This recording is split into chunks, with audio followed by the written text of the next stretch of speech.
청취자 여러분, 안녕하세요. 오늘은 클라우드 서비스 제공업체, 그러니까 CSP의 역할과 책임에 대해 좀 자세히 알아보겠습니다. 여러분이 주신 자료들 보니까요.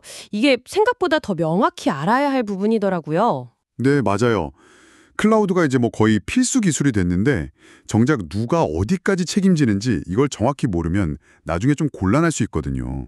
그렇죠. 잘못하면, 이거 내 책임 아니었는데? 할 수도 있고. 자, 그럼 우선 CSP 정의부터 간단하게 짚어볼까요? 자료 보니까 클라우드 컴퓨팅 서비스를 제공하는 제3자, 뭐 이렇게 나오던데요. 네, 쉽게 말해서 서버나 스토리지 같은 하드웨어부터 시작해서 그걸 운영하는 기본적인 소프트웨어, 네트워크까지 이런 클라우드 인프라를 구축하고 관리해주는 회사라고 보시면 됩니다.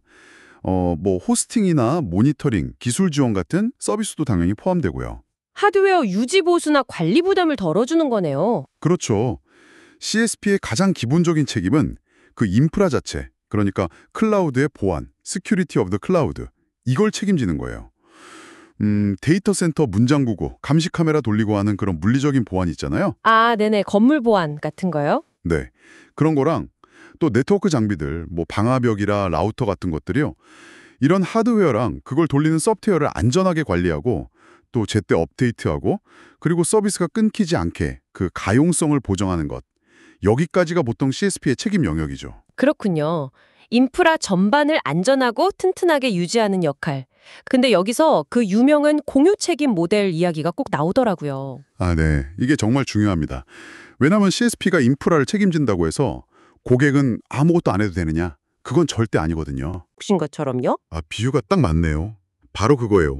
CSP는 안전한 집을 제공하지만 그 안에 어떤 가구, 데이터나 애플리케이션을 들여놓고 어떻게 배치하고 또 현관문이나 창문, 접근 통제 보안 설정을 잘 잠그는 건 전적으로 고객, 그러니까 집주인의 책임인 거죠. 그럼 고객 책임은 구체적으로 어떤 것들이 있을까요?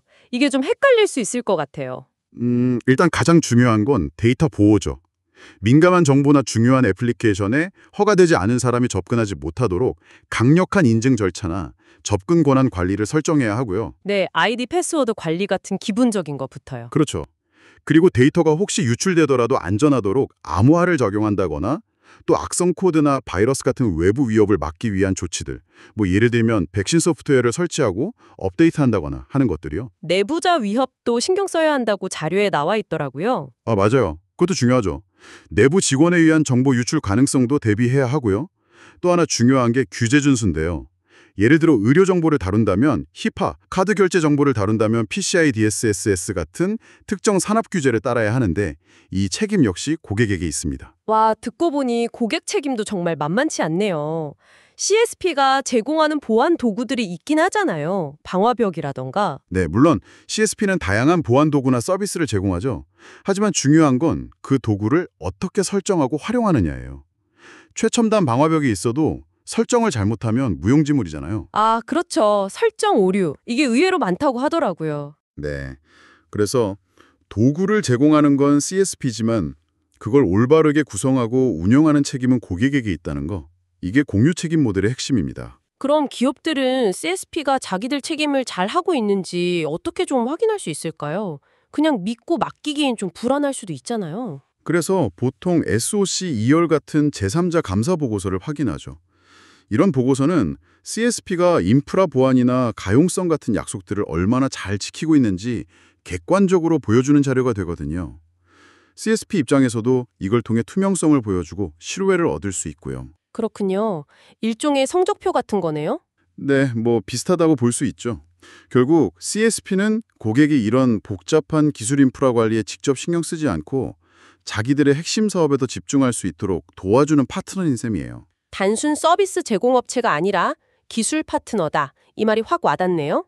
네, 그래서 성공적인 클라우드 도입과 활용을 위해서는 우리 회사와 CSP 간의 역할과 책임을 명확하게 이해하고 서로 잘 협력하는 게 무엇보다 중요합니다. 오늘 CSP의 역할과 책임에 대해 쭉 이야기 나눠봤는데요.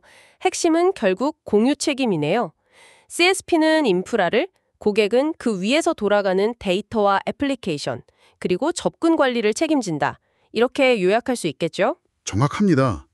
마지막으로 한 가지 청취자 여러분께 질문을 드리고 싶어요. 혹시 지금 클라우드 서비스를 사용하고 계시다면 여러분의 회사와 이용 중인 CSP 간에 이 책임 범위가 계약서나 정책에 명확하게 정의되어 있는지 한번 살펴보시는 건 어떨까? 어쩌면 우리가 미처 생각지 못했던 책임의 빈틈이나 혹은 불필요하게 중복으로 관리되는 부분은 없는지요. 아, 좋은 질문이네요. 한번 점검해 볼 필요가 있겠습니다. 오늘 유익한 말씀 감사합니다.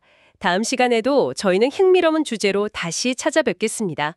함께 해주셔서 고맙습니다.